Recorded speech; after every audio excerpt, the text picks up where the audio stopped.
Live long and prosper. I was going into Toshi Station to pick up some power converters. Lilu Dallas Multipass. Shut up and take my money. By Grabthar's hammer. What a saving. One does not simply walk into Mordor. X never, ever marks the spot. Winter is coming. You're a wizard, Harry. Stay a while and listen. Hey, old Kermit the Frog. Bow ties are cool. So say we all. This is a Play on Nerds. Welcome to episode 230 of A Play on Nerds. I'm Jarman. And I'm Steve. That's right. And in honor of the release of the Stephen King adaptation, The Long Walk, a story about a contest where hundreds of young people sign up for a competition where they have to walk at a constant speed and are killed if they slow down more than a few times, I think. And the last person standing wins a prize. We are interviewing another Deathly game film that built the groundwork for stories like this. That, of course, is Deathrow Gameshow from 1987. That's right. We had no less than 3 films to pick from, and we decided on Deathrow Gameshow. A movie we certainly heard of before. Yeah. We know it. You're going to love it. More of that later. Oh my God. Jarman, what have you been up to since the last time we chatted? Well, since last time, on the pregnancy train pretty hard now. So we went to our 20-week appointment. We're basically halfway through the pregnancy, and we get the anatomy scan at 20 weeks, which is basically a detailed ultrasound where they check on all the little parts of your baby's body. Yeah. Which I was very upset about in a sense because everything turned out normal and great. He looks like he's developing perfectly, but I was so excited about getting new pictures of our baby and like see his face because our first ones, he was probably minuscule, but the pictures were like a human being. It was amazing. It's like I could see his face.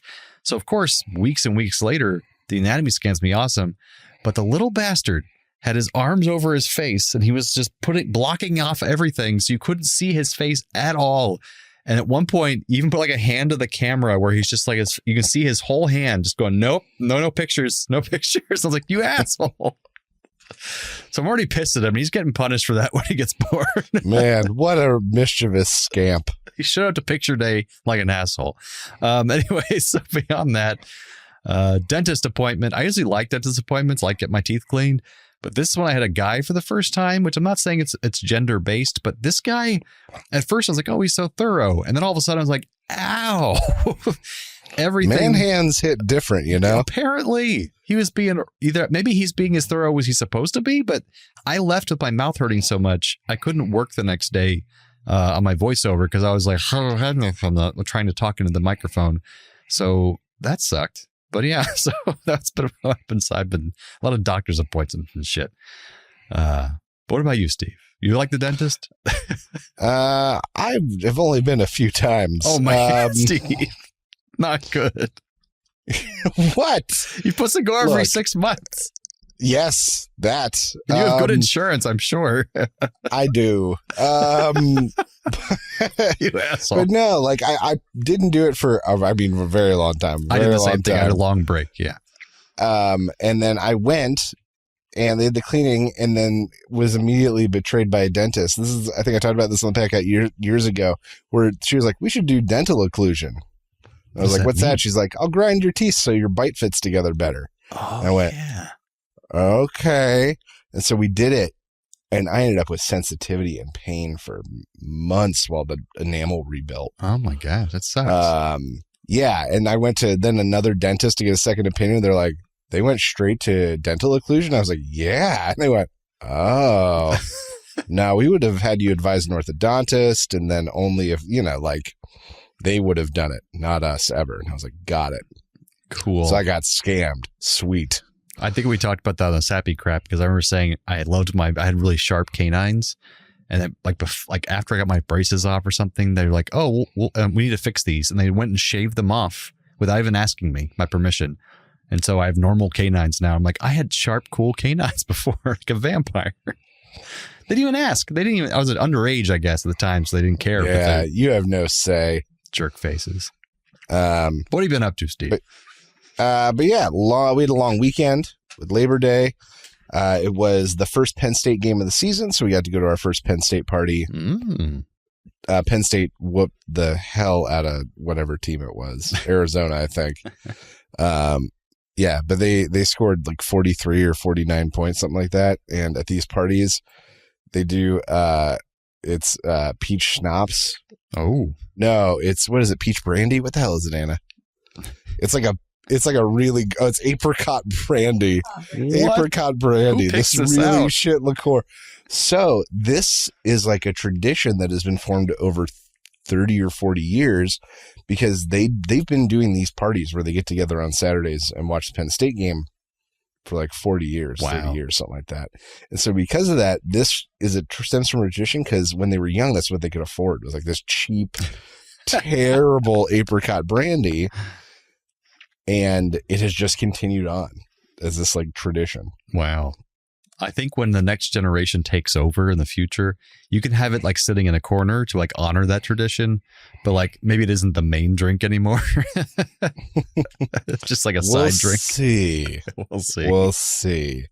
The old people are going to hold on to it real hard. Like we would have to wait for nearly a complete clear out. Yeah, a I cold think, to clear pull out that first. off. Yeah. But yeah, so first Penn State game, a lot of drinking because they scored big. My cousin Tessa and her husband David had their baby.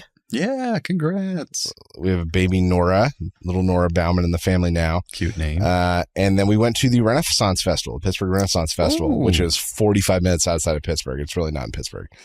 Yeah, and so that was a fun afternoon. My mom went with us, and we got to, and it was Kids Day there. So because of that, there were extra fun kids things. Cute. And a fairy blowing bubbles and giving out gems. And Did you dress up? even at the pirate well, no, because I had one peasant shirt somewhere, Right. and I was like, I'll break that out. That's perfect, and I'll wear like this one pair of pants. Kind of looks okay, and just could not find that shirt. Oh. I know it exists. I know it's somewhere.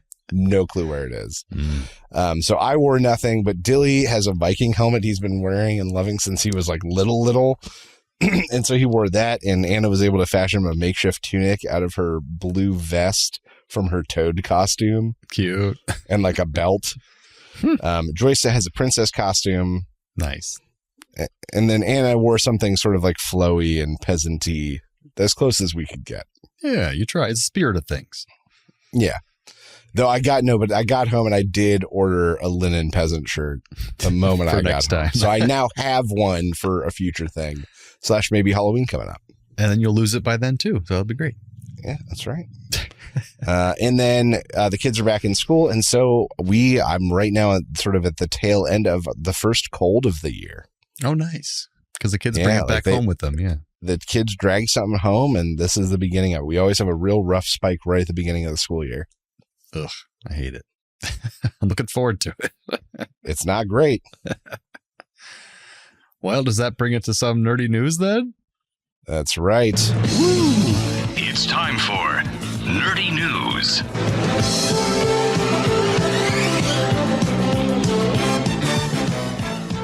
All right. This week on Nerdy News.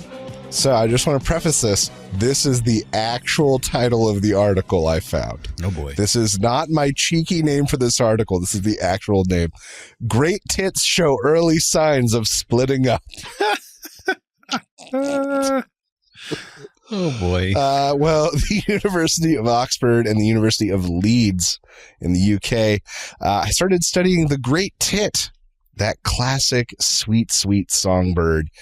As a species, they are partially monogamous, meaning that some couples bond for life and stay together for life, but others can hook up for a season or two and then divorce, like grow apart. But there's no rhyme or reason, but they're one of the few birds that doesn't do just one or the other.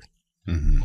They do both. So scientists have begun to look at the signs of the early signs of divorce in these great tits, and it all hinges on what happens Sorry, I in can't. the cold non-breeding season months. Mhm. It's like fall into winter, and basically realize that pairs eventually got divorced.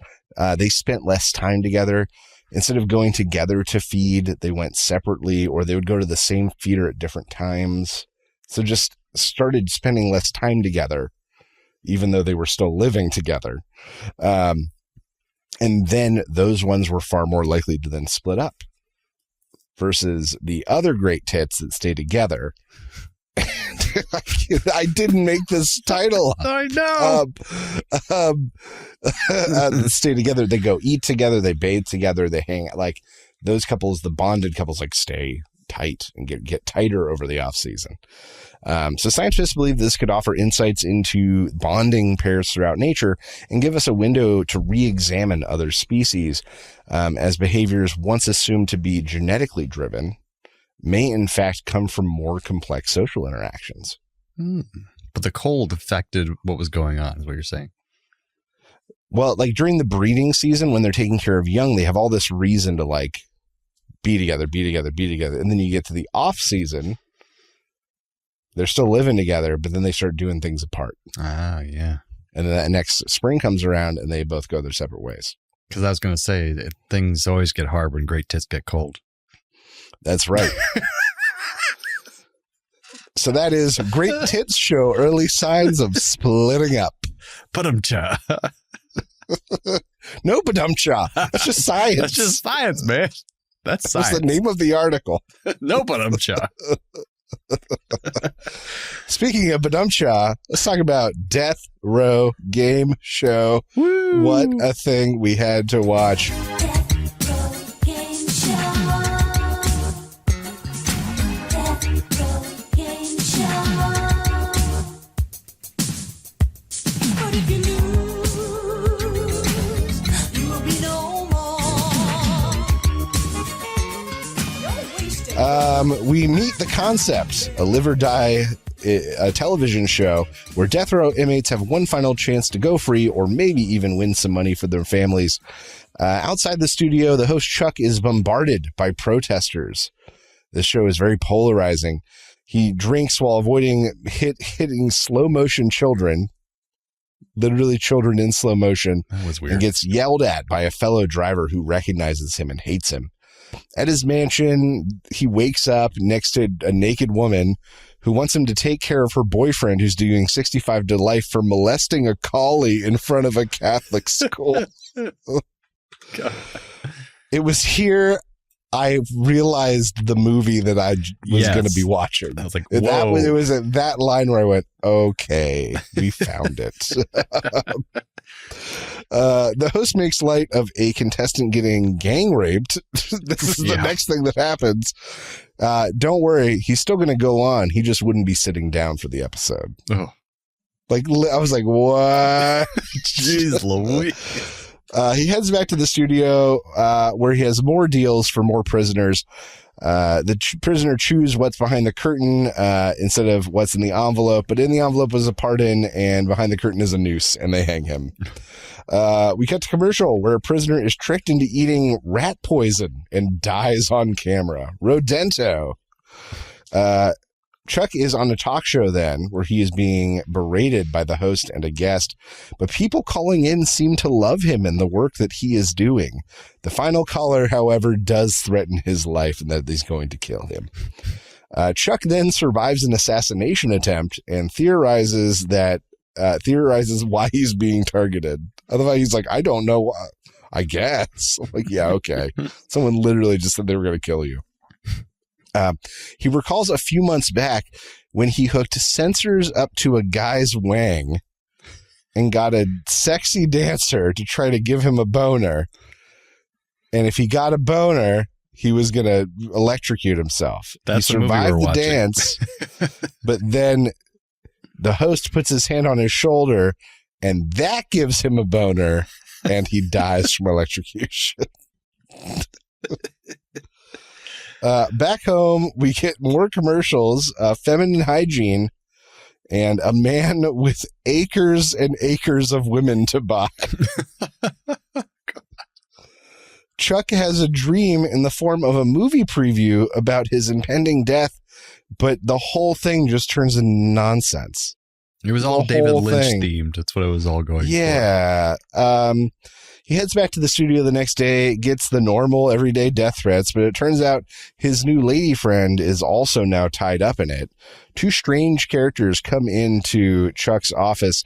A thug offers him protection for a small fee in exchange for none of the mob's people getting killed on the show again.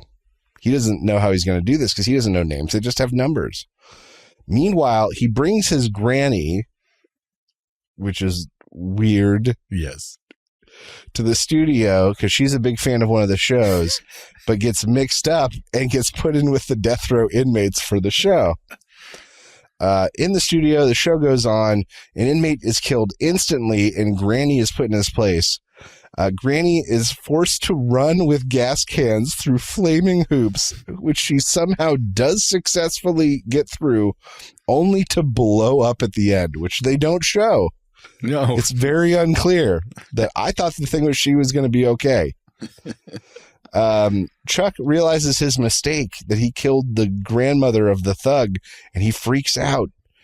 And her son comes back, and he also freaks out.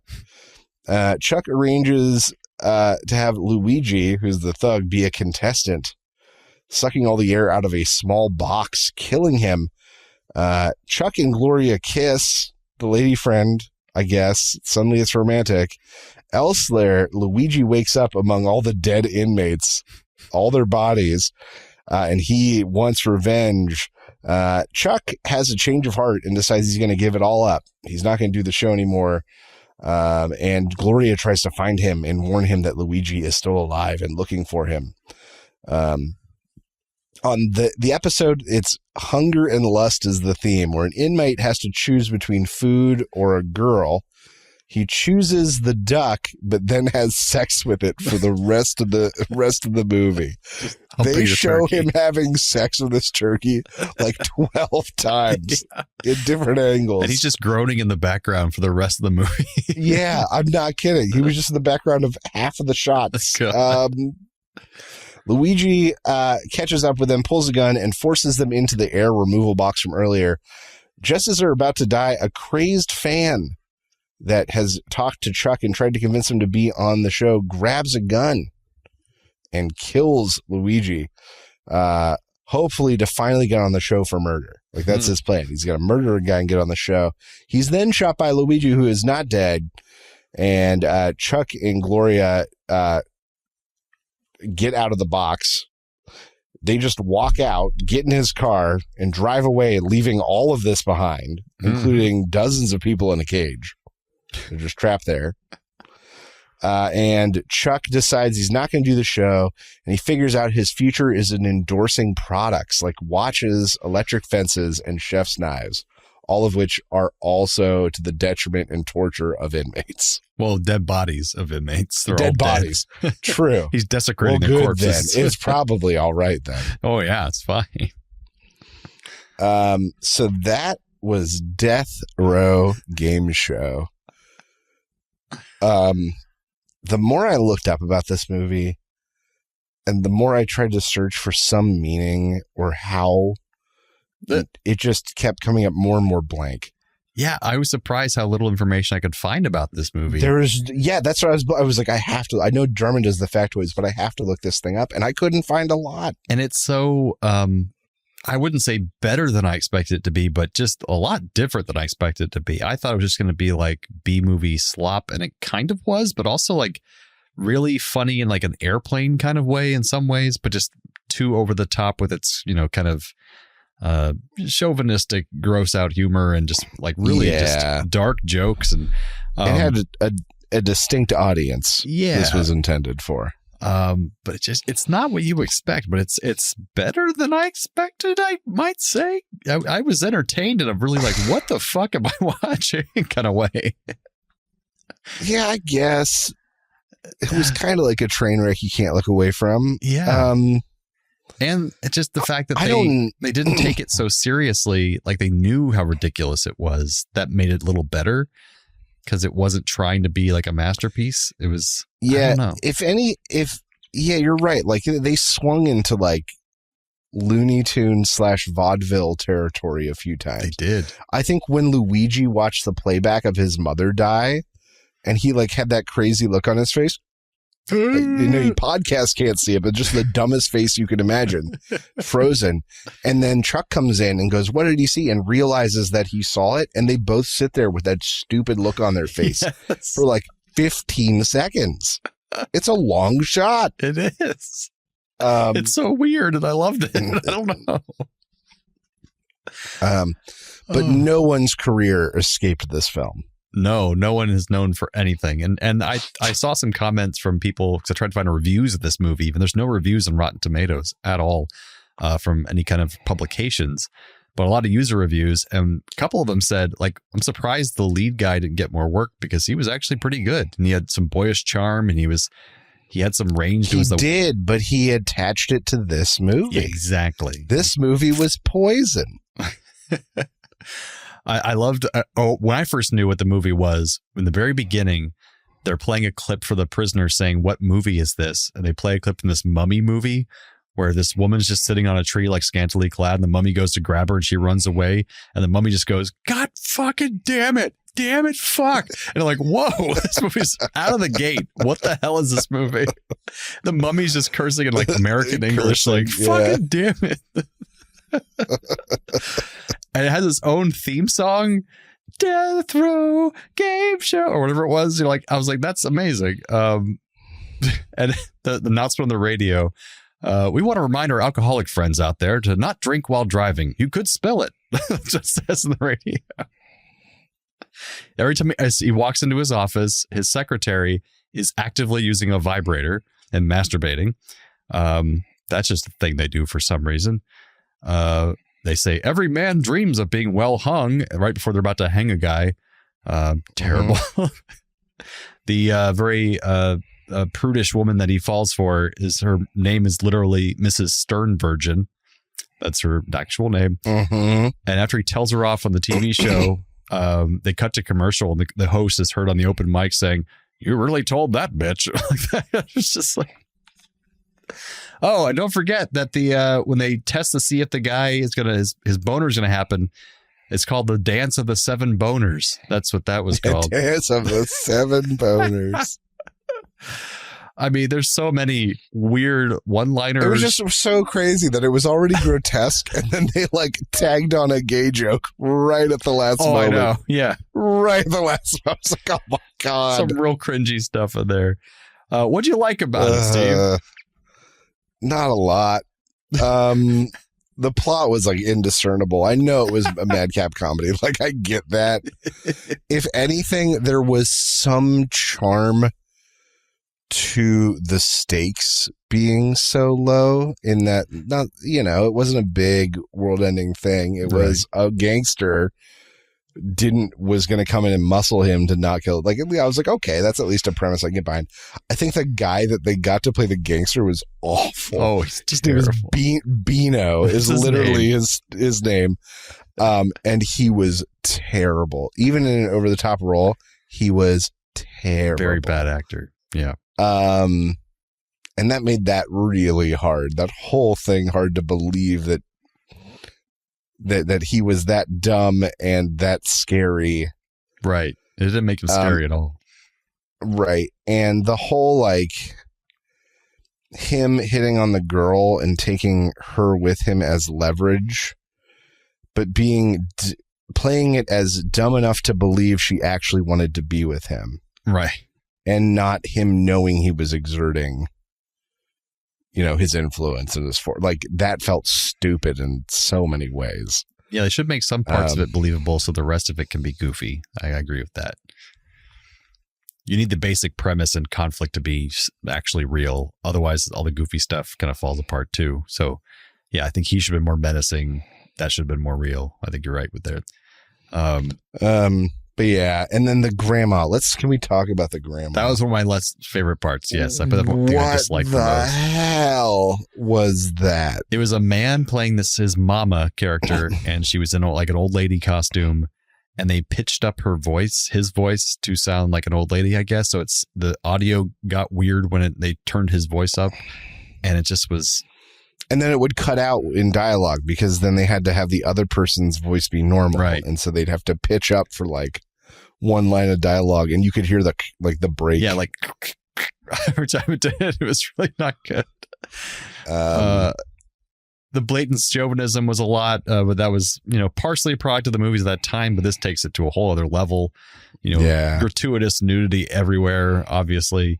But that's the thing is like, one of the things I said I liked about it is that they're commenting on like a little bit on, social commentary and capitalism and capital punishment, but then they just don't care about things like complete chauvinism and, homophobia, but it's 1987. Yeah. I laughed out loud several times in this movie. I don't know.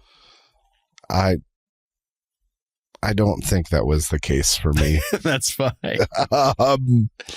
Also, I'm laughing about it now that we're talking about it, but yeah.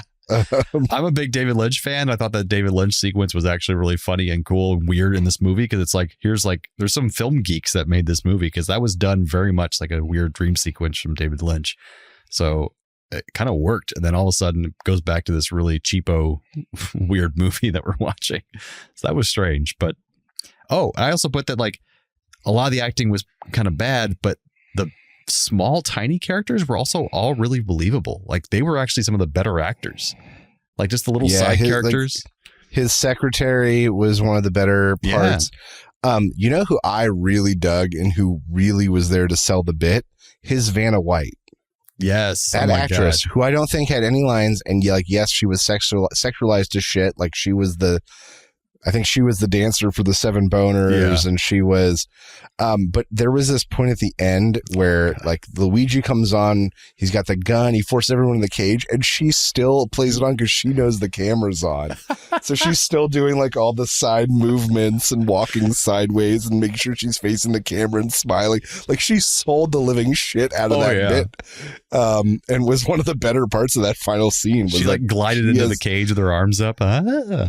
Yeah, but she knew why she was there, and that was great. It was funny as hell. So there was maybe I chuckled at that. Maybe there's a possibility. But otherwise, I would say just watch Running Man again. I'd say if you've seen Running Man, just watch this. I think you're in for an interesting time. I'm more of a fan. Be careful if you watch it with a woman. And any loved ones. Any loved ones. Watch it alone. Yeah, sad and alone.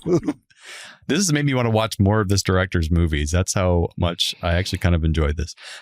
So some trivia. Man. Steve might have seen some of this if he looked some of this stuff up, but the large crowd shots of the audience cheering and clapping around the 15-minute mark were taken directly from the movie The Muppets Take Manhattan from 1984. They just took the clips of like that first shot. We just reviewed this movie recently on our podcast. Yeah. And it's where they're like in the high school auditorium when they're they finish their play before they take off to Manhattan. It's that shot of that audience. They just took it and put it in this movie for some reason. Huh. And so if you look at that shot again, it's just the exact shot from the Muppets Take Manhattan, that audience clapping and everything. Wow, I got to check that out. Yeah, isn't that crazy? I didn't even notice. A sizable number of cast members were former tour guides at Universal Studios, probably all struggling actors.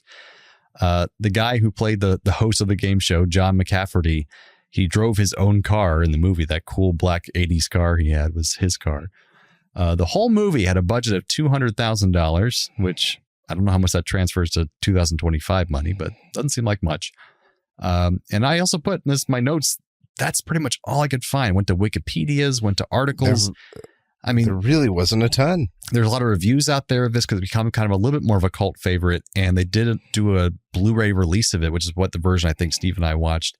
In 2018, this like specialized kind of horror DVD company did a re-release of it in Blu-ray. So yeah, it had enough interest to make a Blu-ray of it, but that's about it. It's nothing else out there about this crazy piece of cinema. Yeah. So watch at your own risk, I think is the is my review. Yes. So now my little bit here will be, I'm going to tell Steve about some other real game shows around the world that Ooh. were a little brutal, and so, a lot of times were canceled after one season or didn't even make it a full season because they're like Deathrow Gameshow or a little too close to that. Calling this punishment for points. We got The Chamber in the U.S. in 2002. Contestants strapped into a torture chamber while they answered questions amid extreme heat and cold, wind and quakes, and it was canceled almost immediately. Yeah, I remember there was one where like they were in a propeller thing where they were going to hit the water. Like there was they were in a seat and there was a pool of water and they were going on. So they only had the time they were up to like get their breath and like answer the questions. So it was all that's like under the, I don't know if it's the same one, but that one also was real and insane. Wow. Okay. Here we go. It's called The Chair, which was in the US, the UK, and New Zealand, apparently in 2002. Players' heart rates were monitored, and if you exceed your red line and you're penalized, it also triggered a lawsuit fight with Fox's The Chamber, the same show we just talked about, because they said it came out at the same time, and they're like, this is too similar, but they're pretty different. Fear Factor, we all seen lots of Fear Factor. It was eventually canceled because, but it was on for a long time, like 13 seasons. But a lot of gross stunts. They had like donkey semen and urine you had to drink, and all. It was just terrible. Yeah. America. Party. The Moment of Truth. This was in 2008. It was a polygraph-based confessional quiz where contestants admitted painful secrets on camera, and it was heavily criticized after a notorious infidelity episode where a couple was broken up because the polygraph machine said he was lying about cheating on his wife. Distraction in the UK and the US, 2004. Players answered questions while being peppered with paintballs, forced to put gross stuff in their mouths, or having prizes destroyed while they were watching, trying to answer trivia questions. Killer Karaoke from 2012. This does ring a bell. Sing while enduring shocks, reptiles, cold water, guard dog bites. Even original host Steve-O from Jackass objected to the animal treatment in that show. So that's pretty bad. Yeah. Solitary. This is on for 4 seasons somehow in the U.S. Contestants were isolated in pods, subjected to sleep deprivation and psychological experiments, and the last one to quit would win. Hey. Man versus Beast. Humans raced camels, chimps, and even a 44 little person team versus an elephant. And it was criticized as demeaning. It was only on for 1 season. Jesus. We have the Interception from Russia, 1997. Contestants stole a car and had to evade real police for 35 minutes. Authorities and critics balked at glamorizing crime. Wow. One in Japan called Sweepstakes Life. Comedian Nasubi was confined alone for months, naked, surviving only on mail-in prize winnings, and became a national ethical debate. That was 98. There's just too many. There's a lot. Let's see what crazy. Wipeout was one that was actually really fun. I like Wipeout. Yeah, a lot of people get hurt, but that's funny. What they sign up for. It's slapstick obstacle runs. People fall over on things and stuff. But yeah, we haven't had one quite that gives real world,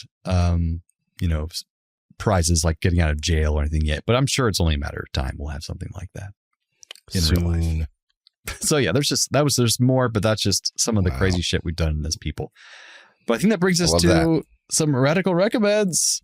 I recommend. If you have the means, I highly recommend picking one up. What do you recommend I do? I recommend Pleasant. This week, my radical recommend is 3 words: Alien fucking Earth. Woo. I cannot say enough good things about this show. Damn. It is so good.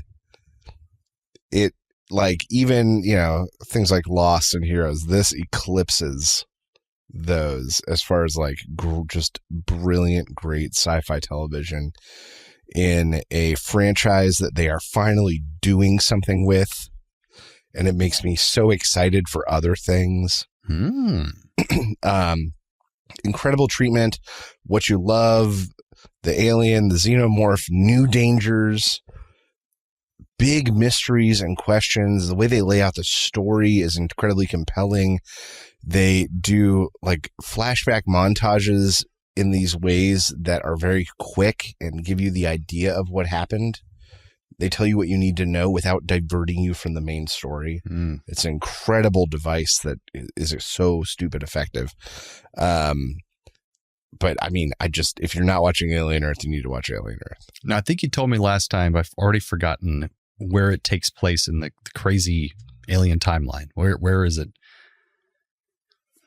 Approximately around the same time as Ripley. Like, I think. So like Alien 1 and 2 kind of deal? Yeah, more like Alien 1 timeline. Oh, okay. Alien Earth is set in 2120. When is Alien set? 2122. So this is 2 years before the events. Wow, okay. But you meet a different crew that is on an almost identical vessel to the one from Alien. And there are so many good homage and callback while being a completely different story, kind of. Yeah. It is just such a successful storytelling. It makes me, between that and what we are seeing from the Predator franchise, with Prey and Badlands and the anime thing that just came out, I am so like, I want these two great worlds to be built, and then we have to have the most epic crossover that all fans have been deserving. Not the shitty ones for decades now. For decades, we've deserved it, and I think it's coming. It sounds smart that they went back to the original timeline OG, like where it all started. That's smart.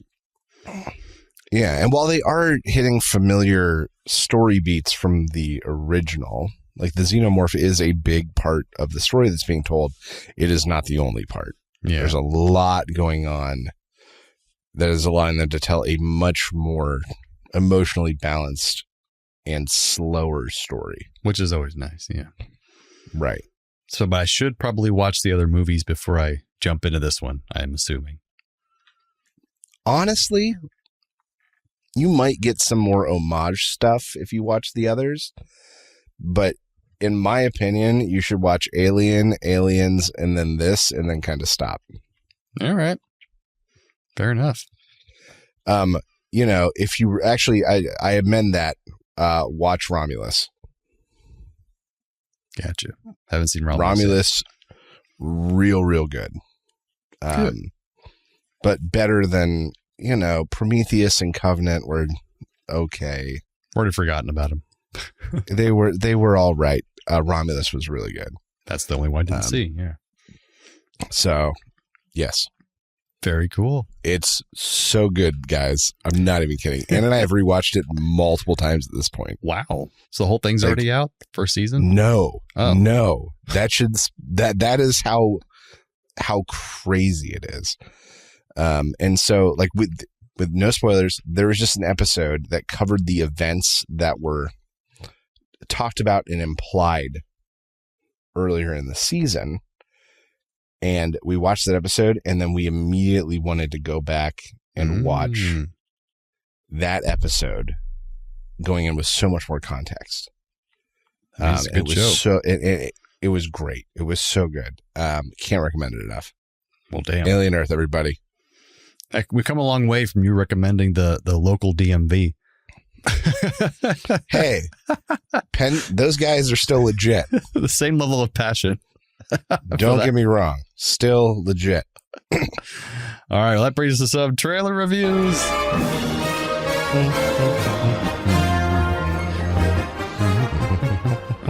All right. This time around, we have Mortal Kombat II. The official trailer has come out. They had a little sneak peek thing with Johnny Cage come out previously, but this is now the official trailer. It looks like it came out on July 17th, but I didn't remember this coming out, the full trailer.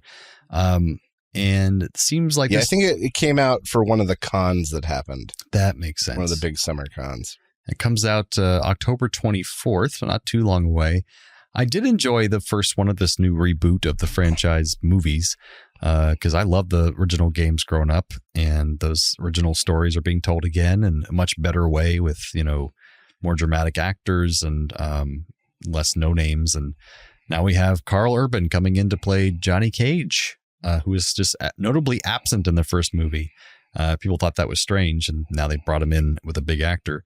And I like the fact that they're addressing that he's older than what Johnny Cage was in the games by showing that he's a kind of out of work, not doing the best movies anymore. His big time was in the 90s, which is kind of funny because that's when the game was from, when he would have been young and popular.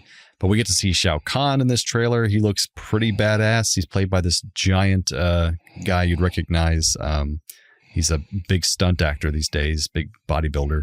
And so well, it's funny that you said the washed up actor thing because Johnny Cage, and I covered this factoid, I think 8 years ago for some reason. That Mortal Kombat was originally a Jean-Claude Van Damme fighting game. Yep, it was originally, and then all the rights fell through, and he like wouldn't sign off suddenly, and they'd already made all of it. So like, just throw a pair of sunglasses on him, and we'll make Liu Kang the main character, and like, and that's how. So the fact that in this he is playing like a older Jean-Claude Van Damme, washed up kind of role, I think is very poetic. It's kind of perfect from the origins of the game. That's true. I didn't think about that. But yeah, what are your impressions from watching the trailer, Steve? I really enjoyed the first one as well. I'm interested to see what they do because they introduced an original character for the first film who doesn't appear to be in this one. Oh, I forgot what his name was. Yeah, like Kanan or something. He was like the main. He was the guy whose eyes we saw through. Yeah, and that's so true. I know that's going to be Johnny Cage here. I'll just be interested to see if they address it at all. That's true. That's weird. It's not there at all. Some great characters that we got to see: Baraka, Katana, Kano. Jade, Kano back. He was like one of the best parts of the first one. Yep. Very little Liu Kang though, which makes me confused. Was he there at all? There was one part where he's like bending fire. Like you saw, I think that was Liu Kang doing that. I believe it was. Yeah. But very little Liu Kang, which is surprising. I don't know if that's a good thing or not. But you know, I'll watch the hell out of this. Yeah, it'll be fun. The last one was fun. It's got bigger budget now. It's Warner Brothers. It's, it's out there. So I give this one, we have Raul Julia and and who else but Gary Busey at home. And Raul Julia gets up in the middle of the night, just has to get some water, sweeten those pipes. And he comes out and there's just a giant portal in the middle of the living room. It's like, what the hell is going on now? How many supernatural powers does Gary Busey seem to have? And you see Gary Busey pop his head out of the portal. He's like, "Hey, Gary, I mean, Raul, that's your name. I was going to go to the outhouse, but instead I accidentally went to the outworld. Oh, there's so many places to pee in here." I like that. Just his intention of going somewhere wrong made him open a portal to Outworld instead of the outhouse. Right. So, yeah, that's how it happened. That story checks out. Yep. I'm going to give this a Raul Julia is sitting in his easy chair reading his paper. When Gary Busey comes in like a perfectly screen accurate Sub-Zero costume. And Raul's trying to do the paper and trying to ignore him. And Gary starts throwing ice cubes at him. Hey, Raul, engage me in Mortal Kombat. Raul. And once he's out of ice cubes, he goes and starts kind of kicking him. Raul's like, stop it. Gary, stop it. And finally, Gary pushes him over the edge. Raul goes, fine. And Raul storms away, goes into his room, closes the door, is in there for like 10 minutes while Gary Busey waits confused. He opens the door, and Raul Julia steps out in his full M. Bison costume that he kept from Street Fighter. And Gary runs through a wall and out and leaves a Gary Busey imprint like in an Acme cartoon. He just Kool-Aid Mans it right out of there. Kool-Aid Mans it straight out. And Raul Julia goes back to reading his paper now in his full M. Bison costume. And it happened to be a Tuesday. Oh, man. That's fantastic. So for the record, we've always talked about go back and figure out when the hell we started doing this. Yeah. And so I've been listening to some old stuff and ended up getting shuffled back to something in 2019, like our Back to the Future Rule of 3 episode. Oh, wow. And in that one, at the very least, we are kind of doing a proto version of the Raul Julia Gary Busey. Oh, my God. But we're rating it like 0 out of 5 Gary Buseys doing a thing. I remember that. It was like, because we were delineating whether this is a Gary Busey side of things, like a bad looking trailer, or a Raul Julia side of things. Or Raul Julia. And so like, I can't remember what it was. Oh, it was some movie with Adam Levine about funny AI taking over his life. And I gave it 3 Raul Julias trying to figure out their new phone. Wow. And somewhere along the line, we just made them into stories about Raul Julia. Right. But even 6 years ago, there was some proto version of this. 6 years ago, we've been doing it makes no sense. It makes 0 sense. It doesn't. I love it. Yeah. Oh, man. Oh, well, crap. That brings us to the end of episode 230 of the Play on Nerds. Join us next time when we roll the dice and give our fates over to our AI overlords as we bring you Nerd Roll of Fortune. Da-da-da-da-da-da-da. All of that and more. Come on back and be our nerdy audience. We'll keep on coming back to be your nerdy co-hosts. Thanks again, Internet. Stay nerdy, my friends.